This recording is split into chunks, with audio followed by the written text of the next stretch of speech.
চা হয়ে গেছে, এই যে নিয়ে নিয়েছি। আর পেঁয়াজ নিলাম না, সকালবেলা পেঁয়াজ আমার একদম পছন্দ হয় না। আর ডিমের অমলেটটা না এমনিই ভালো লাগে দেখি খেতে পেঁয়াজ ছাড়া। এটা যদি বাটার হতো তো টেস্টটা খুবই সুন্দর হতো, বাটার নেই তাই আর নিলাম না।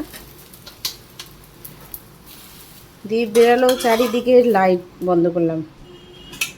রান্নাঘর, বাথরুম, ঘর, আমার না দিনের বেলা লাইট জ্বালিয়ে রাখলে আমার এত রাগ উঠে। কারণ আমার দিনের বেলা না, দিনের আলোটাই আমার বেস্ট মনে হয়, আমার ভালো লাগে। ওই লাইট জ্বালিয়ে রাখলে আমার ভালো লাগে না দিনের আলোতে। এখন খাবো আমি। ইয়া, এখন সময়ই আর কত সময়, তাই না? আর যখন দুপুরে রান্না করতে তখন 3টে বেজে যেত। হ্যাঁ, এই ওই এই সেই সকালবেলা উঠে হুড়াহুড়ি লাগছে ঠিকই একটু, হ্যাঁ, যে 15 মিনিট দেরি হয়েছে তাই আজকে হুড়াহুড়ি মনে হচ্ছে হয়ে গেছে।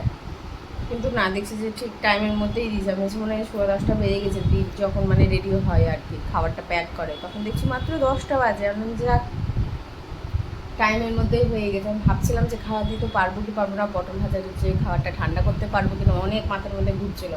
যেহেতু এই যে বললাম 15 মিনিট লেট, মানে বুঝতেই পারছো 15 মিনিট লেট মানে ওই 15 মিনিট ধরো যে তোমার ঘরের কোনো একটা কাজ বা তোমার কাজ যে কোনো একটা হয়ে যায়। তো হয়ে গেছে। আর ওই যে দেখতেই পেলে যে টাইম, সময়টা আমার আজকে অনেকটা এগিয়ে, আমি আস্তে সুস্তে যাব সেটা না। তো এই তো খেয়ে নিই, এখন 12টা অবধি বসবো, তারপরে কাজে লাগবো। 1 ঘন্টার তো ব্যাপার। ওই ঝাড় দেওয়া, মোছা, রান্নাঘর পরিষ্কার করা, ব্যাস, বাসন মাজা, ঘন্টাখানিকের মধ্যে হয়েছে। কাজ করলাম কমপ্লিট। আগে আজকে বাসন মেজেছি, মানে রান্নাঘর আগে পরিষ্কার করেছি, তারপরে এই যে ঘর পরিষ্কার করলাম, শুধু বাকি আছে মোছা, ব্যাস। তো আমি এখন একটু বসবো, হাঁপিয়ে গেছি, ফোনটা চার্জে দিতেও ভুলে গেছি। এবার ফোনটা মানে এখন যে একটু বসে ফোনটা দেখবো, তো সেটার আর উপায় নেই। ফোনে চার্জ নেই, এখন চার্জে বসাবো, ঠিক আছে। ফোন চার্জ হতে সময় লাগছে না। এই যে এদিকে বড় জিনিসগুলো কড়াই, প্রেশার কুকার এদিকে রেখেছি, ওদিকে এই যে সমস্ত কিছু, এদিকে যেগুলো শুকিয়েছিল কালকে দ্বীপ রাত্রে কেচেছিল সেগুলো উঠিয়ে ভাঁজ করে ভরলাম। এটা একটু প্যান্টের কোনাতে ভেজা, তো সেটা রাখলাম এই যে এই অবধি। আর কাপড় দুটো শার্পে ধুয়ে দিয়েছি, যেটা ওখানে রাখা আছে, ওই যে ধুয়ে দিয়েছি ভালো করে। সাদা তো, মানে গরম জলে দিলেও না ওটা এখন হয় না পরিষ্কার, ফোটালেও হয় না। তো যাই হোক, এই যে প্যান্ট মেলেছি, পাপোশটা একটু হালকা রোদে দিয়েছি, এটা এখন ঘরে নিয়ে যাব। এটা জল শুকিয়ে গেছে। আর জিরেটা একটু রোদে দিয়েছি, তো রোদ তো চলে গেল রোদে দেওয়া মাত্র। একটু গরম হলে কী হয়, বাড়তে সুবিধা হয় না, কড়মড় কড়মড় করে। একটু জল মারলে এক বাটাতে একদম সুন্দর মিহি হয়ে যায়। তো এখন যতক্ষণ পারা যায় থাকুক। পায়ে রোদ লাগছে বুঝলে তো, কিন্তু গায়ে রোদ লাগছে না, মানে ছাদ পুরো গরম হয়ে আছে। চলো দুটোই নিয়ে চলে যাই, লঙ্কাটা আর ওটা আছে থাক। রোদে দিলে না নোংরাটা চলে যায়।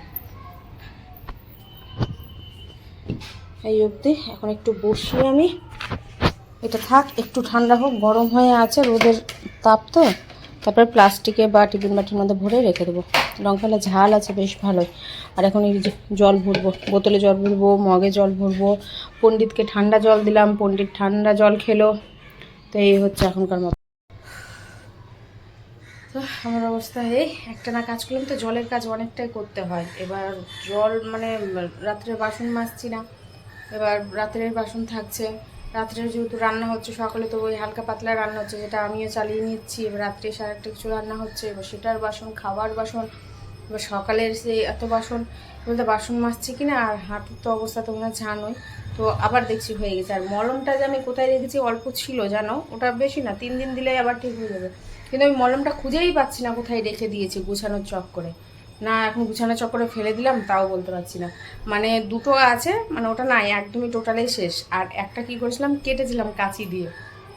আগে মারা কী করতো, পেস্ট কেটে ওটাকে চিপে ব্রাশ ঘুরিয়ে ওটাকে লাগিয়ে দিত।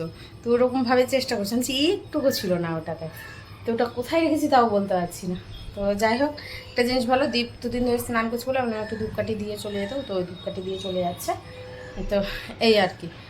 আর কোন কথা যেন বলছিলাম, ও হ্যাঁ, বাসনটা একটু মানে সার্ফের জন্য মলমটার, এটা বলছিলাম, জানি না কি বলেছিলাম।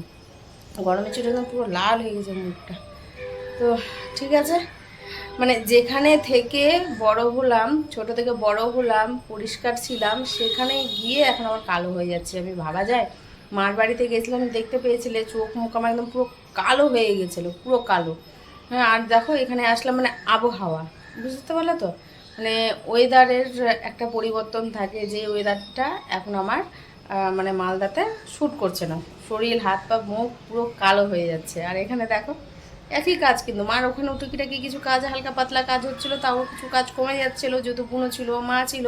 আর এখানে দেখো যতটুকুই বা কাজ থাকুক, দুটো মানুষের রান্না খাওয়া, সেই দুটো থালা মাজা, সেখানে একই কাজ, কিন্তু করতে হচ্ছে আমাকে। তো দেখো পরিবর্তন, কি বলবো আর। তো যাই হোক, এখন একটু বসি ফ্যানের হাওয়াতে। আজকে আবার ভাবছি বাথরুম পরিষ্কার করবো, গরম জল করি। হ্যাঁ, মানে এখন না, হাতে আজকে ঘর দুয়ারটা মুছি, কেন এখন কাজ থাকে না, এখন কাজ নেই। এই যে এখন যদি এই সমস্ত জিনিসগুলো যদি পরিষ্কার পরিচ্ছন্ন না করি, তাহলে কিন্তু আর হবে না, জানো তো। কেননা রান্নাবান্নার ঝামেলা নেই, হাতে ঘরটা একটু মুছবো, অনেক দিন হয়ে গেল হাতে মোছা হয়নি, নোংরা, মানে দেখে বোঝাচ্ছে নোংরা হয়েছে। সেই লাস্ট কবে কসবাইক দিয়ে ঘুষেছিলাম না, আবার ঘুরতে হবে, ফ্রিজের কোনা, তারপরে এই যে বেসিনের এই কোনা, দরজার এই কোনা, জানি না এই নোংরাটা কিসের হচ্ছে। তো ঘর মুছতে ঢুকে, ঘর মুছবো তখনই গরম জলটা বসিয়ে দেবো। ওই সার্ফ আর ব্লিচিং পাউডার গরম জলে দিয়ে না একটু বাথরুমটা পরিষ্কার করতে হবে। এর আগের লটে দীপ বাথরুম পরিষ্কার করেছিল, আমি তো বলবো না আমরা বাথরুম পরিষ্কার করো, পারছি না আমি আর। তো ওই বাথরুম পরিষ্কার করছিল। এবার ছেলে মানুষের যারা করে অভ্যস্ত, তারা কত দূর কী নোংরা, কোথায় কী পরিষ্কার হয়েছে, কোথায় কী আছে, এই জিনিসটা জানে। তো যতটুকু যা করেছিল করেছিল। তো আমি কোমর পরিষ্কার করেছিলাম পরে, তো তারপরে আর বাথরুমটা পরিষ্কার হয়নি, বাথরুমটা মানে নোংরা হয়ে গেছে জলের ইয়েতে। আর দীপ কাচলে, ওরে বাপরে, তুমি যদি আজকে বাথরুম পরিষ্কার করো আর কালকে যদি কাপড়ও কাচতে ঢোকে, তুমি ওই বাথরুম আর খুঁজে পাবে না, মানে তোমাকে আবার পরের দিন পরিষ্কার করতে হবে। জল মারে না ভালো করে। ওই আমি কি করি, আমরা যে বালতিতে ধুয়ে জল কাচা করি, যে নোংরাটা একদম পুরো নিচে নেমে যায়, জলে নেমে যায়, ও তো তা করে না, কী করে কল খুলে দিয়ে জল মানে এভাবে ধয়, ওই যতটুকু হয় আর কি। ওর জামা প্যান্ট যদি তুমি ধোও কিনা, এক বালতি কেন 5 বালতি পাল্টানোর পরে গিয়ে তোমার নোংরা যাবে। তো যাই হোক, ওর মতো করে কাছে, আমি আগে কাচতাম, এখন আমি কাছে না, ছেড়ে দিচ্ছি, আমি নিজেরটা নিজে করে, ওই জন্য অত জড়ো হয়েছে, দেখতে পাচ্ছ। তাহলে আবার কাছে, এই যে প্রতিদিন যে জামা প্যান্ট পরছে, আজকে বলে না, আজকে বলে না, দীপ আগে গোড়ায় প্রতিদিন একটা করে জামা প্যান্ট, প্রতিদিন একটা করে জামা প্যান্ট, আর 7 দিনও কতগুলো হতো আমি যে ধুতাম। আমি ওই রাগের চোট, আমি না, তোমার জিনিসের যত্ন নেই বাবা, আমি খেটে মরছি, তোমার জিনিস তুমি যেদিন পড়বে সেদিন, ওই জন্য টেনে ফেলে রাখে, দুটো করে কাছে পরে ফেলে রাখে। তো কতগুলো ফেলেছিলাম দেখতে পেলে, আবার ফেলবো কি, বাসমলাকে দেখতে পাচ্ছি না, তাই নাহলে তো আমার দুটো ব্যাগ জড়ো করে রাখা আছে। এক চোট বৃষ্টি হয়ে গেল, আর প্যান্টটা যাও বা শুকিয়েছে, দেখি বাবু উঠতো, ওঠো ওঠো ওঠো ওঠো, লেগে যাবো, ওঠো, যাও বা। প্যান্টটা শুকিয়েছিল, হালকা ভিজে গেল, ওখানে না, ওখানে এটা ওখানে রাখবো। সরিয়ে হাতে মুছলাম, কত পরিষ্কার হয়েছে, তোমরা দেখলে বলবে যে হ্যাঁ সত্যি পরিষ্কার হয়েছে। আমার খাবারের জায়গাটা দেখো, এই যে খাবার নিয়ে নিয়েছি আমি, এই যেটাতে আমার খাবার সেদ্ধ সোয়াবিনের তরকারি ছিল, সেটা গরম করে নিয়েছি, পটল ভাজা, আর এই যে মাছ। দেখো এই জায়গাটা কত সুন্দর পরিষ্কার হয়েছে, হাতে মুছার জাদুই আলাদা। স্নানে গেছিলাম, ওই টাইমে বৃষ্টিটা এসছে, দিয়ে আবার ভিজা নাইটি পরে তড়ি ঘড়ি করে আবার বেরিয়ে নিয়ে আসলাম। উফ, কিছু ভুলছি না তো, খেতে বসে জানো তো ভুলি, জল গরম করেছিলাম, এই একটা বড় সমস্যা, খেতে বসবো তখন নানান জিনিস মনে পড়বে। যে রান্না বসিয়ে, এই রান্না বলছি, এই একই ব্যাপার, রান্না আর খাওয়া। বসিয়ে দিয়েছি, মাংস বসিয়ে দিয়েছি, আজকে হাতে মেখে ম্যারিনেট করে বসালাম। দই নেই, দই থাকলে আরও বেশি ভালো হতো। ওই জিরে জিরে বলছি সরি, আদা রসুন বাটা, কাঁচা লঙ্কা, পেঁয়াজ, আর যা দেয় গোটা গরম মশলা আর কি দিয়ে একবারে হাতে মেখে হলুদ টলুদ দিয়ে মাখিয়ে দিয়েছি, মাখিয়ে একদম বসিয়ে দিলাম। আর দেরি করলাম না, 9:30 বাজে। এবার ধরো যে আসার টাইমও হয়ে গেছে, সে আসার টাইমের জন্যে নয়, ও 11টা 11:30 বাজে কোনো যায় আসে না, কিন্তু কী বলো তো, তাড়াতাড়ি খাওয়া দাওয়াটা হয়ে গেলে দেখছি যে ও না ঘুমিয়েই যাচ্ছে, মানে সারাদিন দাঁড়িয়ে থেকে কাজ তো। এবার কতটুকুই বা বসতে পারে, সে যতটুকুই বা বসুক, বসার ঘরে বসে থাকা শোয়া থাকার ব্যাপারটা অনেকটাই আলাদা, অনেকটাই আলাদা। তো দেখছি যে খাওয়া দাওয়া তাড়াতাড়ি হয়ে গেলে ধরো যে ঘন্টাখানেকের মতো ফোনটা দেখছে, বা কোনো কোনো দিন তো সেটাও দেখছে না, ঘুমিয়ে যাবে, আমি শান্তি। আমার দেরি হচ্ছে ঘুমাতে, আমার অত তাড়াতাড়ি ঘুম আসছে না, সেই দেরি হচ্ছে, 1টা বাজছে আমার ঘুমাতে ঘুমাতে। আর কোনো দিন তো সেই ঘুমটাও নেই, একবারে গচ্ছতে চলে গেছে ঘুমটা, বলতে পারছি না কেন। 3 দিন ঘুমাই তো 7 দিন ঘুম থাকে না ঠিক করে। তো যাই হোক, যতটুকু ধরো যে এই 2-3 দিনে ঘুমাচ্ছি, বেশ তাও একটু ভালোই ঘুমাচ্ছে, মাঝে 1-2বার ঘুম ভাঙছে, কিন্তু ঠিকঠাক। কালকে ঘুম ভেঙেছে, দেখছি জোরও তাকিয়ে আছে বসে, আর আমি কিরে বসে আয় বিছানাতে, দিয়ে আবার ডাকলাম, আমার কাছে এসে আবার শুলো। প্রায়ভাবে বসে বসে কী যে দেখে, কী যে মনের ভিতরে কিছু পড়ে না কিছু দেখতে পায় আমি বুঝতে পারি না, প্রায় বসে বসে টুকটুক করে দেখে, আমার ঘুম ভাঙে যখন দেখি ওদিকে।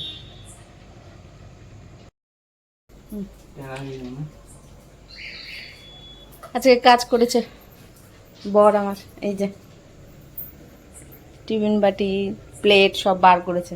লেবু আনতে বলেছিলাম, যাই হোক ধনেপাতা নিয়ে এসে বেশ ভালোই হয়েছে। তো দুধ নিয়ে এসছে, আমি বললাম যে ওই বড়টা পাওনি না লেবু, কাগজিটা, তাহলে যে দই নিয়ে আসি না। ভালো করেছো, নাওনি, আমি হলুদ ভালো থাকে না, এই ফ্রিজে দিব এখন কেটে, ফ্রিজটা যে পরিষ্কার করেছি, ডিপ রোস্ট করেছিলাম, আর খেয়াল ছিল না বরফগুলো পড়ে একদম পুরো ফ্রিজ ঘিনিয়ে গেছিলো, জল টল এটা তো একদম টুপটুপা হয়ে গেছিলো, যেমন তেমন করে আস্তে করে টেনে নিয়ে বার করে ফেলে দিয়ে সমস্ত ট্রেগুলো নামিয়ে ধুয়ে মুছে, শুকোনোর টাইম পাইনি, মুছে নিয়েছি, শুধু বাকি আছে এই যে এই সাইডগুলো, এগুলো পরে এখন আর ধরবো না, পুজোর আগে আগে। দই নিয়ে আসেন, দইটা নিয়ে আসলে ওই যে প্রতিদিন ছাতু খেয়ে যাচ্ছে, জোরোরও লাগে দইটা, চিড়ে দই খেয়ে যেতে পারে বা দিয়েও দিতে পারি। তো ধনেপাতাটা দিয়ে দেবো মাংসতে। আজকে ভাত আছে, আজকে আর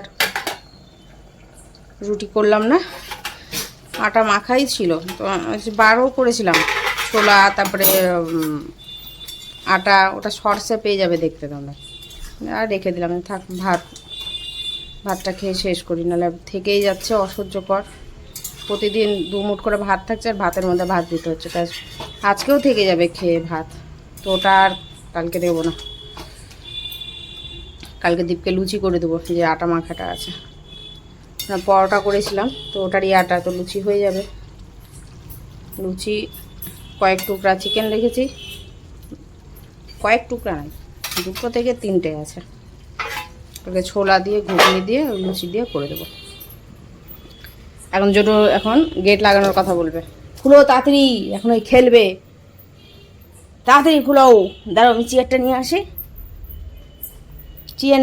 চেয়ার, আর প্যান্টটা আজকে ভিজে গেছে বৃষ্টিতে, দেখো তো শুকেছি কিনা। আরে আমি স্নানে সবে ঢুকেছি, বাথরুমটা পরিষ্কার করো, ব্লিচিং টিচিং দিয়েছি, কোন ভাগ্যে যে যাই হোক আছে, তারপর নাইটটা ছাড়েনি, যে গেটের কোনাগুলো তো পরিষ্কার করা হয় না, গেটটা লাগানো থাকে, তো এই বলে গেছি, তো আমি হবে না, হয়তো ঝমঝম করে দিচ্ছে, হবে না, মেঘ নাই, ওই সাইডে মেঘ, ওরে বাবে দিয়ে আবার নিয়ে সব শুকিয়েছিল, প্যান্টের কোনাগুলোই শুধু ভেজা ছিল, ওটার জন্যই দেওয়া ছিল, নাহলে ওখানে রেখো না, আরে শুকিয়ে গেছিল, ওই পকেটের কোনাগুলো শুধু ছিল, আবার বাই চান্স যদি রাতে বৃষ্টি আসে তো শুকনা প্যান্টটাও ভিজে যাবে, তুমি সামনে এটাতে রাখো। একটা ভালো যে জিরেটা আমি একদম উঠিয়ে নিয়ে এসেছিলাম, এর বাপরে, নাহলে জিরেটা আজকে গচ্ছতে চলে যেত আমার। তোর মাংসের গন্ধ বেরিয়ে গেছে রে ছোট, খাসির মাংসের মতো গন্ধ বেরোচ্ছে। আচ্ছা হুলু ছাড়ে গেছিলো, এই জল খাবি, জল খাও, নাহলে আমি জল দেবো না কিন্তু, বলে দিচ্ছি।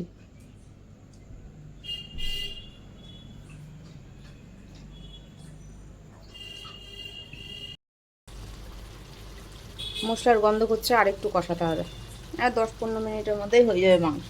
পণ্ডিতের মাংস উঠিয়ে তারপরে ধনেপাতা দিব, কেন পণ্ডিত ধনেপাতা পেয়ে গেলে যদি গন্ধ পেয়ে যায় আর খাবে না, হয় সে যে কোনো তরকারি হোক, ওকে খাওয়ালেও হারগিস খেতে চায় না। ডেলি বৃষ্টি হোক দরকার আছে বৃষ্টি। মাংসটা মনে হচ্ছে টেস্টি হবে, সেন্ট এত সুন্দর সেন্ট বেরোচ্ছে যে কি বলবো, আমি বারবার করে বলছি, আবার নিজের হাতে রান্না বা নিজের আবার নজর না লেগে যায়। আর একটু আলু দিয়ে দিত একটু বেশি করে, তাহলে কালকে ওই ছোলার ঘুগনিটাতে সেন্ট চলে আসতো। এটা রাত্রে দীপকে দিলে সবটি আলু দীপ খেয়ে নিল, মাংসের আলু এত পছন্দ করে, আমিও খাই, ভালো লাগে, কিন্তু আমি এখন একটু আলুটা কমই খাই। এই নাগা থেকে একটু আলু সেদ্ধ বেশ ভালোই খাওয়া হয়েছে, আলু সেদ্ধ, আলু ভাজা। ওই যে আমার যখন জ্বর সর্দি কাশি হলো না, তখন ওই আলু সেদ্ধ আলু ভাজাটা বেশ ভালো লাগছিলো খেতে। কত জোরে সাউন্ডটা দিয়েছে।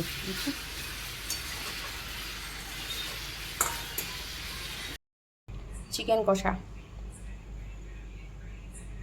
ধনেপাতা দিয়ে কেমন হয়েছে অবশ্যই জানিও।